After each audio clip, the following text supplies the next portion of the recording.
The Hindustan wisdom में आपका स्वागत है।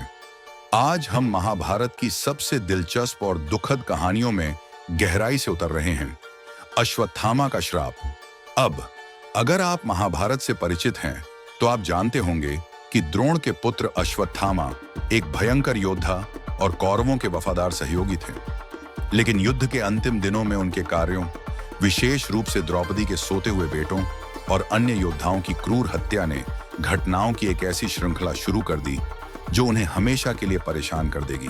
दुर्योधन के भूमि पर गिर जाने के बाद शंख बजाया गया, जो युद्ध समाप्ति का संकेत था। कुरुक्षेत्र में लड़े गए पांडव पुत्रों में से केवल द्रौपदी के पुत्र ही 18 दिन तक जीवित रहे।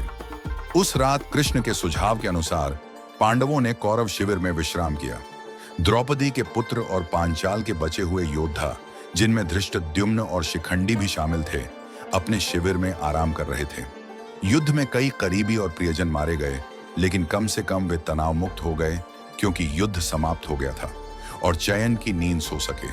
कौरव हार गए, लेकिन 3 योद्धा अश्वत्थामा, कृतवर्मा और कृपाचार्य अभी भी जीवित थे। हालांकि दुर्योधन मृत्युशैया पर था, फिर भी वह मरा नहीं था। कौरवों में सबसे बड़े, सदैव गर्वित रहने वाले दुर्योधन को कीचड़ में खून से लथपथ पड़े हुए तथा अपनी पीड़ा कम करने के लिए मृत्यु की प्रतीक्षा करते हुए देखना अत्यंत हृदय विदारक था। अश्वत्थामा अपने मित्र की दुर्दशा देखकर बहुत दुखी हुआ। अपनी सारी बुराइयों के बावजूद दुर्योधन मित्रता निभाना जानता था। वह उन लोगों के प्रति उदार और दयालु थे जिन्हें वह अपना मित्र कहते थे। अश्वत्थामा क्रोधित होकर बोला, मैं आज सभी पांडवों और पांचालों को मारकर बदला लेने की प्रतिज्ञा करता हूं।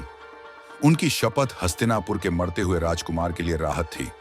उन्होंने अश्वत्थामा को कौरवों का सेनापति मनोनीत किया।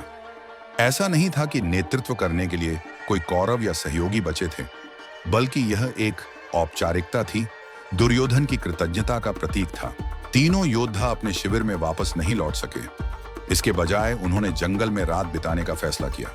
कृपाचार्य और कृतवर्मा एक वृक्ष के पास भूमि पर सो गए। अश्वत्थामा पूरी तरह जागकर सोच रहा था कि वह अपने मित्र की पराजय का बदला कैसे ले सकेगा। अब मैं युद्ध में पांडवों को नहीं मार सकता, लेकिन मैं एक शपथ से बंधा हुआ हूं। युद्ध के सामान्य नियमों पर अड़े रहना बुद्धिमानी नहीं होगी।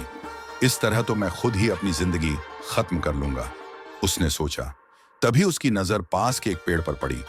इसकी एक शाखा पर कौओं का झुंड सो रहा था। अचानक वहां एक उल्लू प्रकट हुआ और अनजान कौओं पर हमला कर दिया। उल्लू के अचानक हमले के कारण अधिकांश कौवे उड़ने में असमर्थ हो गए और शिकारी के लिए आसान शिकार बन गए। अश्वत्थामा खड़ा हो गया। वह जानता था कि उसका बदला कैसा होगा। अपनी कार्य योजना तय करने के बाद अश्वत्थामा ने अपने चाचा कृपाचार्य और कृतवर्मा को जगाया। दुर्योधन और कौरव सेना की तबाही पर अपनी निराशा व्यक्त करते हुए वह बदला लेने की योजना बनाता है। कृपाचार्य ने उसे रोकने की कोशिश की। दुर्योधन को वह मिला जिसका वह हकदार था। आवेग और लालच से प्रेरित होकर उसने सभी विवेकपूर्ण सलाह की अवहेलना की और स्वयं को तथा अन्य सभी को युद्ध के इस विचारहीन और क्रूर कृत्य में झोंक दिया। हम जो दुख झेल रहे हैं वह भी हमारा ही किया हुआ है। हम दुर्योधन का पीछा करते रहे, जबकि हम अच्छी तरह जानते थे कि वह विनाश के मार्ग पर है। उन्होंने कहा, हमें हस्तिनापुर जाकर धृतराष्ट्र, गांधारी और विदुर से सलाह लेनी चाहिए। अश्वत्थामा कुछ भी सुनने के मनोदशा में नहीं था। क्रोध ने उसकी बुद्धि पर पर्दा डाल दिया था।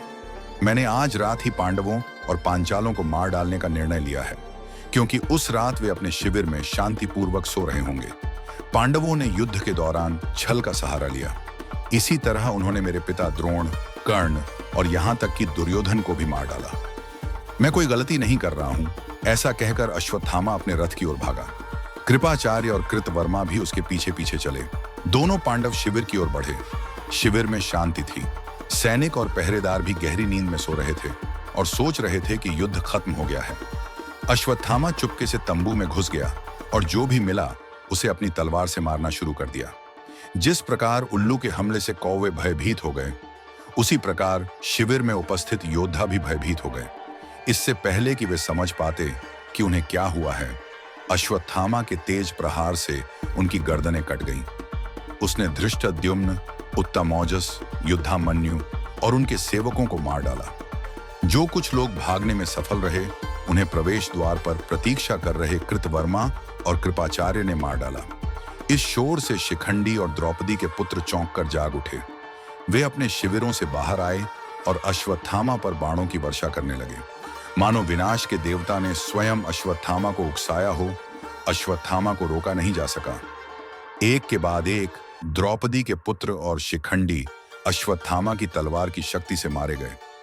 उस एक रात में अश्वत्थामा ने युद्ध के दिनों में जितने लोगों को मारा था उससे कहीं अधिक लोगों को मार डाला। अपनी इच्छानुसार हत्या करके वह शिविर से बाहर आ गया। वे तीनों उस तालाब के पास पहुंचे जिसके किनारे दुर्योधन लेटा हुआ अश्वत्थामा के पराक्रम का बखान कर रहा था। दुर्योधन बहुत खुश हुआ, लेकिन कुछ ही समय बाद उसकी मृत्यु हो गई। जब संजय ने अश्वत्थामा द्वारा पांडव शिविर पर मचाए गए भयंकर विनाश का वर्णन किया तो धृतराष्ट्र आश्चर्यचकित हो गए। उन्होंने पूछा, यदि अश्वत्थामा चाहता था कि मेरा पुत्र विजयी हो तो उसने ऐसा पहले क्यों नहीं किया?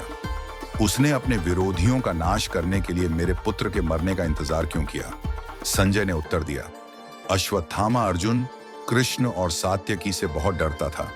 यदि अर्जुन वहां होते तो अश्वत्थामा कभी सफल नहीं होता। अश्वत्थामा यहीं नहीं रुके। उसने पांडवों पर ब्रह्मास्त्र का प्रयोग करने की कोशिश की, लेकिन जब वह असफल रहा तो उसने ब्रह्मास्त्र को उत्तरा के गर्भ पर निर्देशित किया ताकि उसके अजन्मे बच्चे को मार दिया जा सके। लेकिन वह इसमें भी सफल नहीं हुए। लेकिन अश्वत्थामा को उसके सभी अपराधों की सजा मिली, जो मौत से भी बदतर थी। उन्हें कृष्ण ने 3000 वर्षों तक जीवित रहने, पृथ्वी पर अकेले भटकने, बीमार रहने, माथे पर हमेशा घाव रहने तथा मवाद और खून की दुर्गंध आने का श्राप दिया था।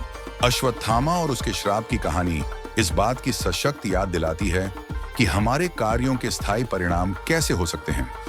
ये जटिल भावनाओं, क्रोध, दुख और मुक्ति की खोज से भरी कहानी है। यदि आपको यह वीडियो ज्ञानवर्धक लगा तो कृपया इसे लाइक करें। यह वास्तव में चैनल को समर्थन देने में मदद करता है। मुझे अश्वत्थामा के फैसले और उसके श्राप के प्रभाव पर आपके विचार सुनना अच्छा लगेगा तो कमेंट जरूर करें। और अगर आपको यह वीडियो पसंद आया तो इसे अपने दोस्तों के साथ शेयर करना न भूलें और इतिहास और उससे परे की और कहानियों के लिए द हिंदुस्तान विजडम को सब्सक्राइब करें। नोटिफिकेशन जरूर ऑन करें ताकि जब हम नए वीडियो अपलोड करें तो आपको सबसे पहले पता चले। धन्यवाद।